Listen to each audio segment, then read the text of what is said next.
西海岸车厂即将面临易主，杨哥也会逐渐退居二线。原来今天是他的儿子刚刚成年，为了庆祝这一天，同时培养儿子的能力，杨哥要送一辆车给他，改装过程完全由儿子负责。此刻两人驱车来到了丰田车店，这里的经理和杨哥私交甚好，而且是看着小杨长大的，所以他对小杨的成年也感到开心，并且早就把车子准备好了，就是眼前这辆丰田 FRS。他提前在车上绑了大红花，可以说是非常用心了。小杨也很喜欢这辆车，两人迫不及待地把它开回了车厂。小杨模仿着父亲，有模有样的和设计师讨论方案。由于大家私底下都很熟悉，所以都不会觉得尴尬。经过众人的商讨，最终得出了这样的方案。首先是车子的外观，在外面喷上一层炫目的巴斯夫白金漆，车底搭配麦格奈排气管厂的排气系统。至于功能方面，换上一套和刹车系统匹配的悬挂，保证刹车时的效果。在车子的内部，小杨想尽可能的豪华一点，椅套的材质采用黑色麂皮，搭配金色菱格纹缝线，并且还要绣上小杨的专属标志。另外在车子的尾部，当然少不了一套好的音响，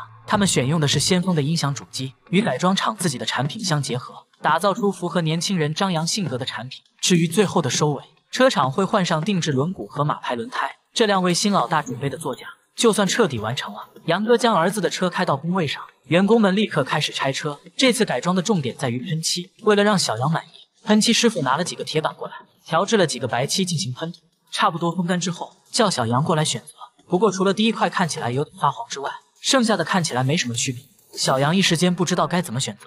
其实这是喷漆师傅的设计，他拿出一个手电筒进行照射，在这种情况下，第三块板子会发出金光，这正是小杨所设想的效果。如果你有一辆劳斯莱斯，你会让你儿子用它来学开车吗？我想答案肯定是否定的，因为即使是不差钱的杨哥也不敢这么做。他让儿子开旁边那辆雪佛兰练手，这样就算有剐蹭也不用太担心。话说上级车身的颜色选择好后，小杨来到音响设计师这里，看他这边有没有什么计划。这次的改装在我看来，完全可以用4个字来概括，那就是人情世故。只见这位师傅从桌子下面搬出来了一套全新的高科技音响设备，这是经理专门去采购回来的，各方面的数据都很顶尖。小杨对此很满意，他鼓励师傅好好干，以后等自己上任给他涨工资。说完，小杨就来到了内饰部门。此刻设计师也做好了几个样本，让他自己挑选。这位设计师还是有点个性的，在图案的选择上提出了自己的见解，并且提醒他要考虑杨哥的感受。不过作为新一代的年轻人，小杨可不管这些，他觉得只要自己喜欢就好。确定了基调之后，小杨想着既然是给自己改的车，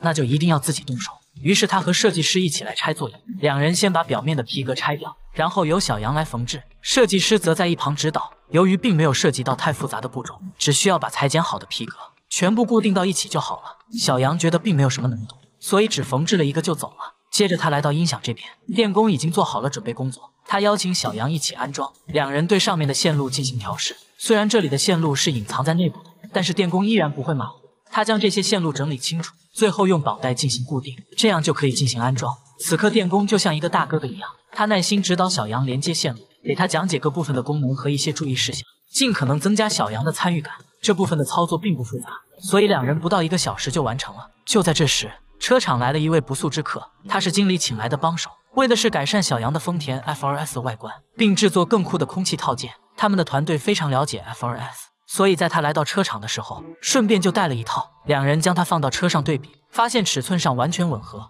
而且装上之后让车子看起来更帅了。小杨应该会很满意的，你绝对没见过这样的街头跑车，全身通体白色搭配金边，给人一种奢华干净的感觉。这是杨哥的儿子亲手打造的。上集在装排气管的时候，小杨和工人一起操作，两人先把下面的排气管取出，然后合力把新的固定上去。由于这套管道的材质更好，所以拿着非常的沉。做完这些，小杨就精疲力尽了。接着员工让他开动车子，听一听声音怎么样。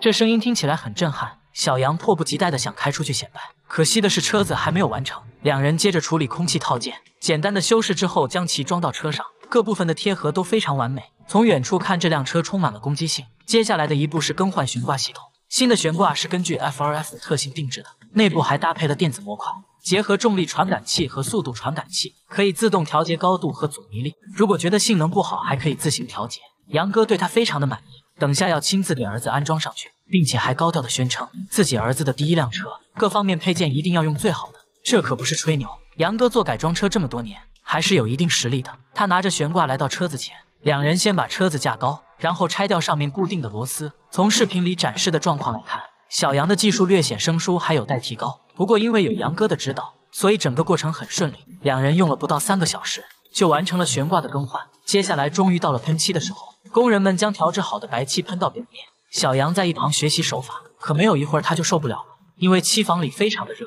等到车漆风干之后，员工们将车身套件进行组装，完成最后的收尾。整个过程很顺利。不过到这里还没有结束，因为最后的车轮还没有装。小杨拿着自己挑选的轮毂来到画室这边，他想给上面的纹路涂上金边，看起来更加亮眼。这一步虽然不难，但是很麻烦。经过半个小时的忙活，所有的工作都完成了。员工把轮毂和轮胎结合，由小杨安装到车上。这次的改装就算彻底结束了。从视频里展示的来看，车子非常的漂亮。父子2人一同上车兜风，共同享受着愉快的时刻。